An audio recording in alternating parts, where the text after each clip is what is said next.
Bonjour Sophie Loubière, bonjour Thomas H. Cook, bienvenue à cette 8e édition de Saint-Maur-en-Poche. On a un sacrément beau plateau aujourd'hui, entre un des grands maîtres du roman noir américain et Queen of Black Novel bien française. Je vais vous présenter en quelques mots. Sophie, vous êtes romancière, journaliste, productrice de radio. Vous avez écrit plus de 100 fictions radiophoniques et une dizaine de romans. On peut en citer quelques-uns. L'Enfant au caillou, qui a été publié dans plus de 20 pays. Dans l'œil noir du corbeau, qui a été finaliste du prix L des lectrices. Votre dernier roman que je vais montrer s'appelle À la mesure de nos silences, sorti chez Fleuve. Et vous êtes en train de travailler sur White Coffee, qui sortira en octobre normalement, qui est la suite d'un de vos précédents romans qui s'appelait Black Coffee, qui est sorti en 2013. Vous êtes édité sinon chez Pocket pour les poches. Thomas H. Cook, vous êtes né en Alabama, vous avez été professeur d'anglais et secrétaire de rédaction dans un magazine avant de vous consacrer entièrement à l'écriture. Vous avez une carrière longue d'une trentaine de romans noirs depuis les années 80, dont une vingtaine publiés en français. Vous avez reçu en 96 le prix Edgar Allan Poe. Et vous avez eu un autre prix beaucoup plus récent, puisqu'il date de ce week-end. C'est le prix Saint-Maur-en-Poche du Polar 2016 pour La vérité sur Anna Klein, un magnifique roman qui se passe en partie pendant la guerre et qui mérite vraiment, vraiment ce prix. On peut parler aussi de votre dernier roman en date publié en français, c'est Le crime de Julian Wells. Et votre prochain roman sortira normalement en août 2016 en France. Vous êtes publié au Seuil et chez Point. Alors c'est pas un hasard qu'on vous a ensemble sur le même plateau, puisque vous vous connaissez très bien tous les deux. Et vous avez deux univers qui se rapprochent, une vraie connivence littéraire. Alors ma première question, c'est à ce sujet-là, vous avez... un point commun, c'est un vrai travail sur l'écriture, une écriture recherchée. Dans l'univers du roman noir, vous êtes un peu qualifié d'écrivain dit littéraire. Est-ce que c'est une définition qui vous convient, Thomas ?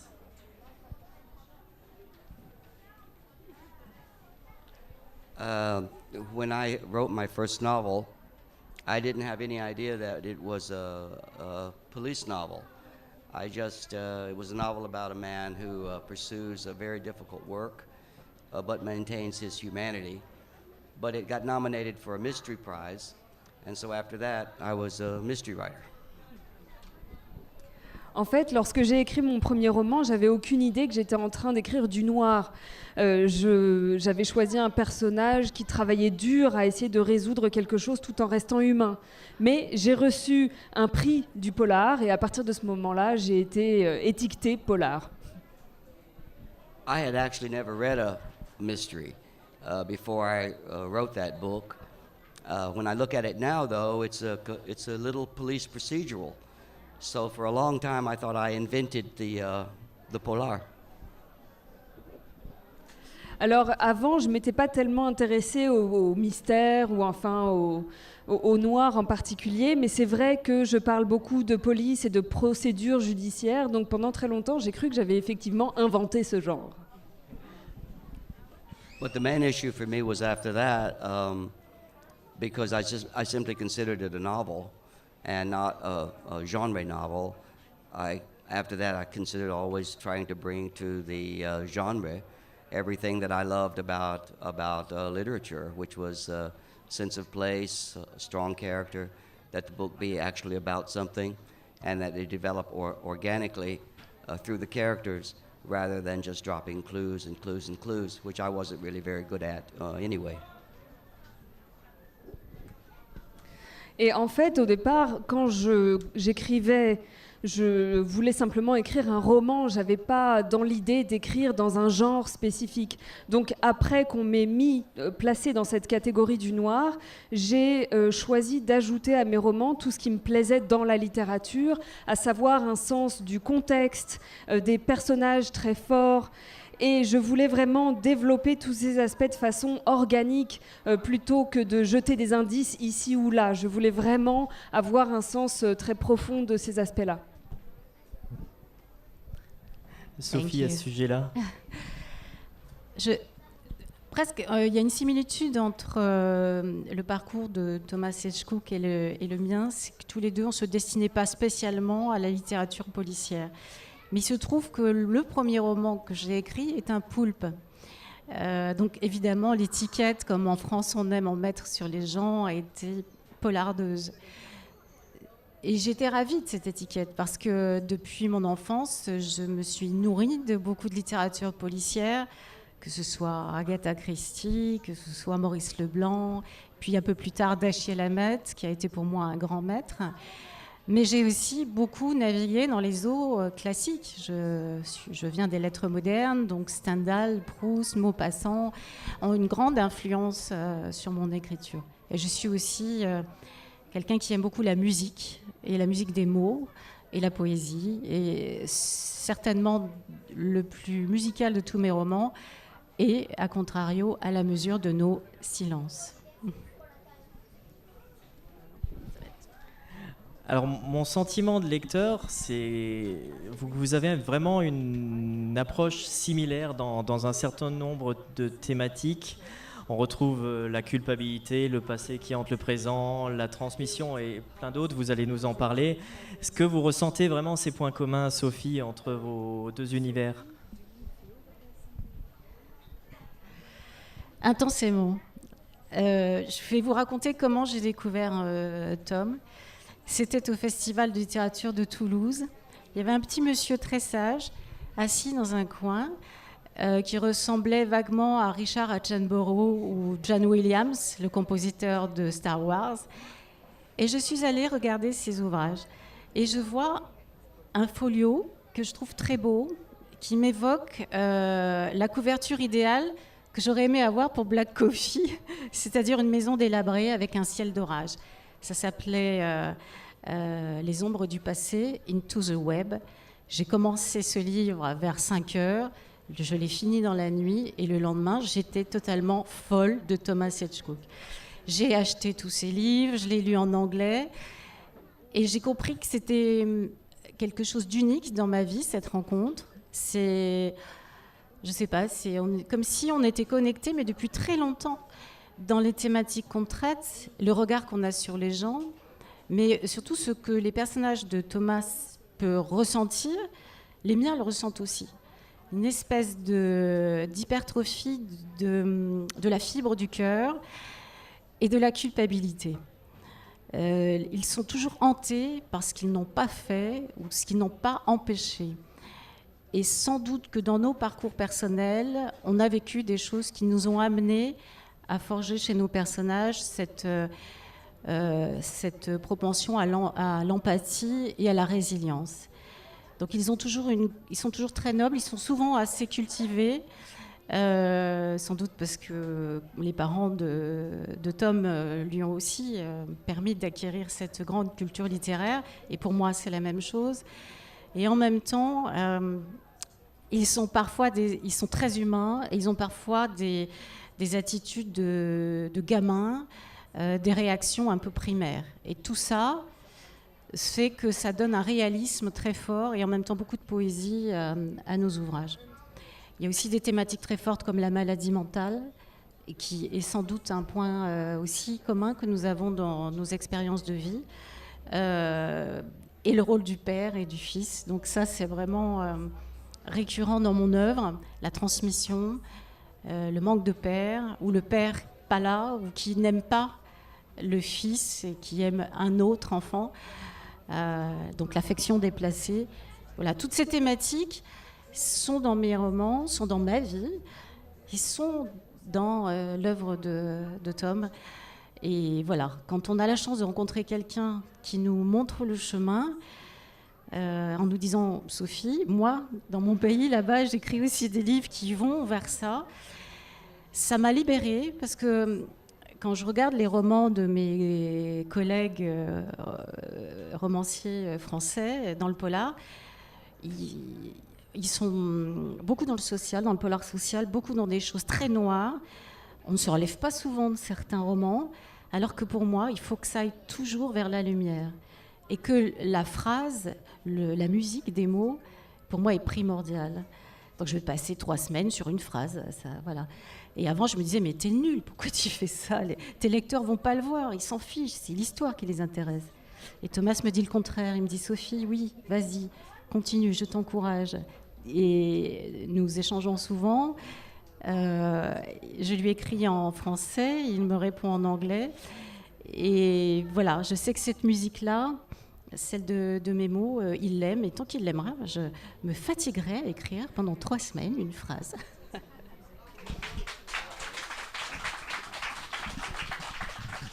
I feel the same way about her, so. Je ressens la même chose pour elle, hein, de toute façon. Except when I read Sophie, she thinks of things that I wish I had thought of.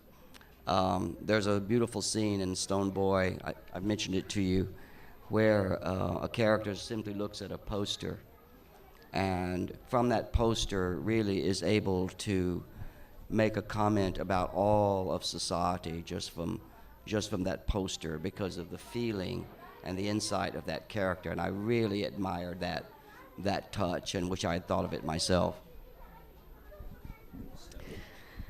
Alors, moi, quand je lis Sophie, je dois dire que souvent, je l'admire parce qu'elle pense à des choses que j'aurais voulu... elle a des idées que j'aurais voulu avoir moi-même. J'utilise souvent cette anecdote de Stone Boy avec ce personnage qui regarde un poster et simplement à la vue de ce poster, il arrive à faire un commentaire sur la société tout entière simplement avec son ressenti. Et c'est quelque chose d'extrêmement fort. And as Sophie says, we also share this extraordinary affinity with regard to music. We were talking about, I said sometimes before I write a scene, I know what the scene is going to be, and I have this library of, as you do, soundtracks from film. And I'll think of a cut on one of those soundtracks, and I'll listen to that soundtrack cut while I write that scene. And it just creates a complete ambiance with regard to the music. And I think it really helps to write the scene. Also, like Sophie, we have so many things in common, but I was really reared on the classics. I went to school in Alabama. We only read the classics. We only read Shakespeare, Dostoevsky, Dickens, de Maupassant. That's what we read, and so that's what I thought a book was. And so very much like you. Je pense que Sophie et moi avons beaucoup d'affinités, notamment la musique, comme elle le disait. Par exemple, avant d'écrire une scène, souvent, on a tous les deux en tête une liste de musique de films notamment. Et donc moi, avant d'écrire une scène, souvent, j'ai une musique qui va me venir à l'esprit et donc je vais me mettre à l'écouter pendant que j'écris cette scène. Ça me permet d'avoir une ambiance, une atmosphère très précise et je trouve que ça aide vraiment dans l'écriture. Et encore une fois, comme Sophie, on a cette similitude, c'est-à-dire qu'on a grandi avec les classiques. Moi, j'ai été dans une école dans l'Alabama où on ne lisait que ça. Donc, on a lu Shakespeare, Dostoïevski, Dickens, d'autres. Et donc, pour moi, c'était ça, un livre avant tout. On retrouve une autre thématique dans vos derniers romans, c'est l'histoire avec un grand H. Dans ce roman qui a eu le prix, qui se passe pendant la guerre, pendant le dernier roman en grand format que je vais attraper, qui s'appelle Le crime de Junior Wells, où il y a des réminiscences aussi du passé, dont des scènes qui se passent à Oradour-sur-Glane, en France. Et Sophie, à la mesure de nos silences, vous parlez aussi d'un passage assez méconnu de l'histoire qui s'est passée pendant la guerre. C'est aussi un lien qu'on peut faire dans vos univers. Et est-ce qu'on peut dire que le poids du passé est vraiment déterminant ?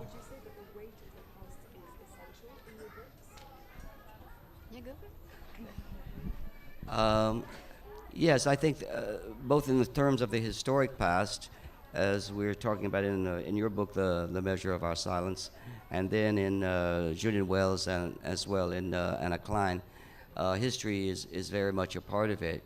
But when I do a novel that's more intimate, history has the same effect, and that is the sense that nothing that you do ever stops being done. Once you commit yourself to an act, the consequences of that act continue through time, and these can be atrocities with regard to politics, with regard to war, pogroms, or they can be acts of cruelty, or sometimes just acts of disaffection that go through the lives of individuals. But but the past works upon the future in exactly the same way, whether it's in a family or whether it's global. Oh, sorry. That's okay.